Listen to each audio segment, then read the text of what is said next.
According to the FBI, a violent crime happens in America roughly every 26 seconds. Well, we just saw a story of a woman who was kidnapped and assaulted. And you don't have to watch the news long before hearing about another deadly shooting. So how can you prepare for what's becoming all too common? Take a look. In a society where every stranger is a potential threat, it's important to take precautions and remain vigilant at all times. Former Navy SEAL Clint Emerson says, always be prepared for an emergency.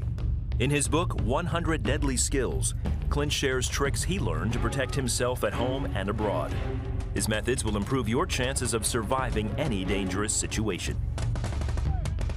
Well, Clint Emerson is here with us now. And Clint, we welcome you to the 700 Club. Thanks for having me. Former Navy SEAL. Tell me a little bit about your background.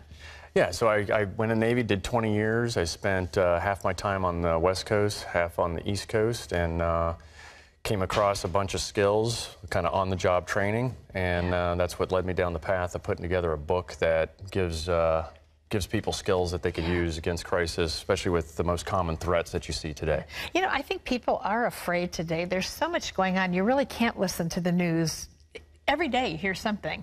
And I think people in their minds do start thinking, what would I do if that happened? There are two things that you say everybody should have going on inside their heads and their hearts.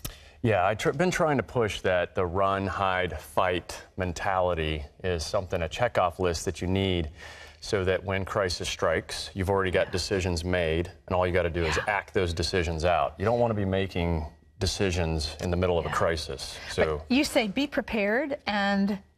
Well, I've got a lot of been saying. I mean, it depends on the subject, but yeah, being prepared without a doubt is a good Boy Scout motto, right? And I think it applies. And getting educated and making sure you know what the predator or bad guys are capable of, which makes it easier to defeat. And just being aware of all of what we're talking about kind of sets you up for doing the rest of what you write about in your book. But you say if you can run, get out. Correct. Right? I think you have to know that anytime the bad guys walk through the door, you should already know where you're going to run. And if you're going to run kind of in a zigzag pattern, because if they have guns, it's much more difficult to shoot you. If you can't run, then hide. Make sure you hide behind things that provide cover. Cover is anything that stops bullets. Cinder block walls, big pillars at the mall, big planters that you can hide behind. And then if you can't hide behind something that stops and you're in a confined space, like a train in Europe or in a classroom, sometimes you're left with the only option is to fight, and fight as a team and leverage your environment to create weapons that can help you get out of that situation. Before we talk about some of the specific techniques of fighting when you have the need to do that, want to mention also that you say, because I think people struggle with this sometimes, if it's a money issue or something of value, give them what you've got. Correct. You don't want to, you know, your life is more important than your wallet, your car, your jewelry, anything else you might have these days. So give it up, and if you feel like that they're still continuing to be a threat, well, then that's when you need to take things to the next level. So what's an everyday carry kit? You say everybody should have one of these. What's in Yeah, that? this has become really popular, and it's the things that you want to have on you everywhere you go, or it's things that you already carry with you. You just didn't realize that each piece of what you carry each day could potentially be a weapon or something to get you out of a bad situation. So, you know, women have bobby pins. Bobby pins are great on getting out of handcuffs or shimming zip ties if you find yourself restrained. Razor blades are everywhere on this planet. If you have some planted in random spots, you can cut yourself free from tape. Pins, we're going to be talking about that. It's leveraging a pin can sometimes help get you out of a sticky situation, because this can inflict a serious amount of pain against someone. How do I use a pen? So, you know, what I've been pushing in the book is really, these are steel-barreled pens, and you can buy them at any store. You want to make sure they're steel barrel so that they withstand the blow that you're going to deliver with them, right? A plastic pen will break on the first. You want to be able to, you want to be able to hit somebody multiple times. Okay. Let me bring Nathan Bannister in if I can. Sure. He's part of our 700 Club staff here. So yeah, I'm going to let him do this on Nathan. So a lot of times using a pen as a weapon, most people don't think about it, or they think it's a little Hollywoodish, but it's not. I mean, a steel barrel pen, once you you know, get the cartridge out, you know, and you got the inky point, this thing can punch through like plywood. Wow. So you want to have an under grip or an over grip. You want to make sure your thumb is behind the plunger so that when you hit, your hand doesn't slide down. It doesn't, Right, down the pin. And you want to go for the eye, okay? The eye is a great place against an adversary, the ribs, the kidney. The goal is to deliver as much pain as possible so that you can escape. We're not looking to stay in some kind of kung fu theater match. You don't want to fight for 5 minutes. You want to fight for a couple of seconds and then get run. Away. Now, you have to do this with intention, though. I mean, you got to have purpose in your head that you are going to deliver this with some power, right? Yes, there's no halfway. You have to deliver as much violence as you can, and you need to match the level of aggression being used against you if you want to win. You've got some other things here. Let's talk about what else you have. Yeah, so other than using a pen, newspapers. Newspapers are great these days. Paper's been going away. I'm trying to bring it back. So, you know, you can read things on your iPad. You can use your iPad as a weapon, but there's nothing better than good old newspaper.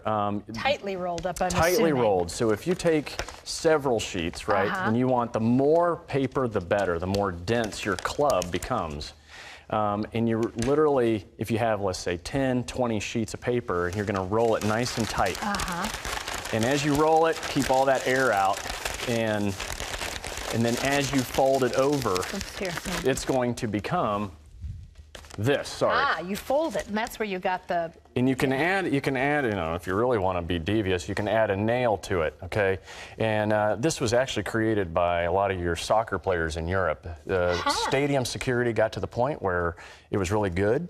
And so they would bring newspapers in. They would wet the newspaper with, you know, water, and then fold it and make it even harder. But the end of this thing becomes very hard. It's an improvised club. You can add a nail if you like. That's really going to emphasize the pain so that you can get away. Well, and the best place to hit with that, same thing as the pen, the eye, the... Yeah, you want to go for, you know, the head is always a great striking point. You know, anywhere to the body. It really depends on the situation, but anywhere you can strike is going to hurt. And that's, you're just delivering pain so that you can get away. Okay, and I see some knives there that... Yes. So in a knife, you know, a lot of your bad guys, it's interesting to look at the statistics, right? The FBI just put out that, you know, most of your violent crime is done with knives. In second place is handguns. In a very, very long third place is assault rifles. So knowing what to do if a bad guy presents a knife to you is very important. So he's the bad guy. A lot of bad guys are going to present kind of a sword fight type mentality. They're going to have this knife out here to intimidate you. One of the things you have to think about is life over limb, right? Knowing that I'm going to put up an arm, I'm going to try and cover this arm with a towel, my shirt. It becomes a guard hand, yes. And it's going to take some hits, but that's better than any of those blows coming to your body or to your face or to your neck, right? So you know you're going to give up something. You want to turn your hand inward, so all your major arteries and veins are protected. They're on the inside. So this is my guard hand, and you got a strong stance. I know that that's going to take hits, and then I'm keeping my weapon hand guarded as well, so it can't be taken away from me, and then I can deliver. He's going to strike my arm, I'm going to deliver something back. And in knife fighting, you have a lot of push and pull type techniques. It's important to know that you're not trying to slice, you're trying to puncture, penetrate, and then get away. And that's and you talk a lot about turning too in your book when you're doing something like that giving yourself fully to... Correct. You want to pivot, you want to try and minimize the area that you have, the area surface that you're given to your adversary. Well, go ahead. You've taken the blows here, Nathan. I want to say that we have barely skimmed the surface here because this book is filled with skills. 100 Deadly Skills, the title. It's replete with tips, illustrations also, so you can actually see what it is we're talking about and not just try to figure it out from reading it. Picking locks, evading ambushes, and we want you to know it just hit the New York Times bestseller list on Sunday. Congratulations. That's pretty awesome. Thank you. Yeah, thank you. Wonderful. So available wherever books are sold. And Clint, thank you. This is a time where people are wanting to feel more confident about their ability to take care and protect themselves and their families. Yes, ma'am. Thank you. Wonderful job.